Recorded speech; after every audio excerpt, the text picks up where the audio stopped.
আসসালামু আলাইকুম এভরিওয়ান। আজকে আমি লাউ দিয়ে রুই মাছ রান্না করে দেখাবো।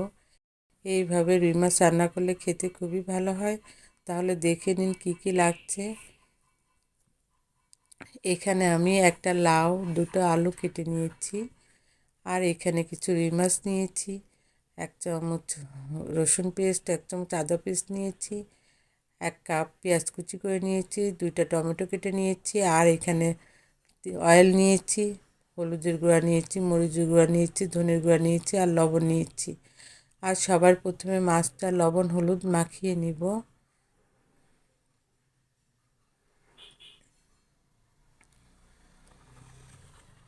এইভাবে মাছগুলো মাখিয়ে নিতে হবে। লবণ হলুদ মাখানো হয়ে গেলে আমি একটা ফ্রাই প্যান নেব। ফ্রাই প্যানের মধ্যে পরিমাণ মতো অয়েল নিব। অয়েলটা যখন গরম হয়ে যাবে তখন মাছগুলো দিয়ে দিব। হালকা গোল্ডেন কালার করে ভেজে নিতে হবে।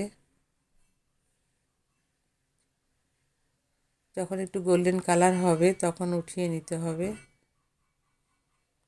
এখন মাছগুলো উঠিয়ে নিব, বাকি মাছগুলো দিয়ে দিব, দিয়ে এইভাবে ভেজে নিতে হবে।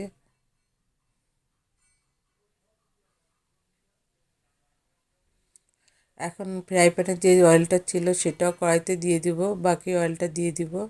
দিয়ে যে পেঁয়াজটা কুচি করে রেখেছিলাম সেটা ভেজে নিতে হবে। হালকা কালার আসলে আদা রসুনের পেস্টটা দিয়ে দিব, দিয়ে আবারও নাড়তে হবে। যখন আদা রসুনের কাঁচা গন্ধটা চলে যাবে তখন এর ভিতরে 1 চামচের মতো জিরা গুঁড়া, 1 চামচের মতো ধনে গুঁড়া, 1 চামচের মতো মরিচ গুঁড়া,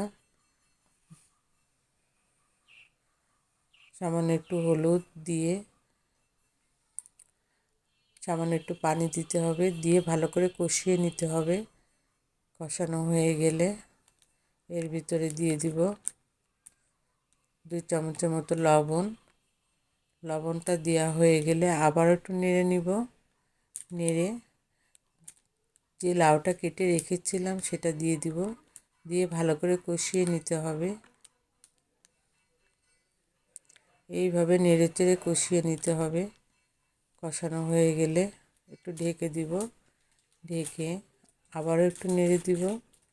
নেড়ে ভালো করে কষানো হয়ে গেলে এর ভিতরে আমি পানি দিয়ে দিব। এখানে আমি 1/2 লিটারের মতো পানি দিয়েছি, দিয়ে আবারও নেড়ে চেড়ে মিশিয়ে নিব। মেশানো হয়ে গেলে ঢেকে রান্না করতে দিব 5 মিনিট। 5 মিনিট পর ঢাকনাটা উঠাবো, উঠিয়ে আবারও নাড়তে হবে। যখন লাউটা একটু সিদ্ধ হয়ে যাবে তখন এর ভিতরে দিয়ে দিব, আবারও নেড়ে চেড়ে মিশিয়ে ঢেকে দিব। ঢাকনাটা উঠাবো। এখন টমেটোটা দিয়ে দিব, দিয়ে আবারও নেড়ে চেড়ে মিশিয়ে নিব। সামান্য একটু লবণ দিয়ে দিব। এখন বাকি মাছটাও দিয়ে দিব এর ভিতরে, দিয়ে একটু নেড়ে চেড়ে ঢেকে দিতে হবে। এইভাবে রান্না হতে দিব আরও 2-3 মিনিট। 2-3 মিনিট পর ঢাকনাটা উঠিয়ে এর ভিতরে দিয়ে দিব ধনেপাতা কুচি,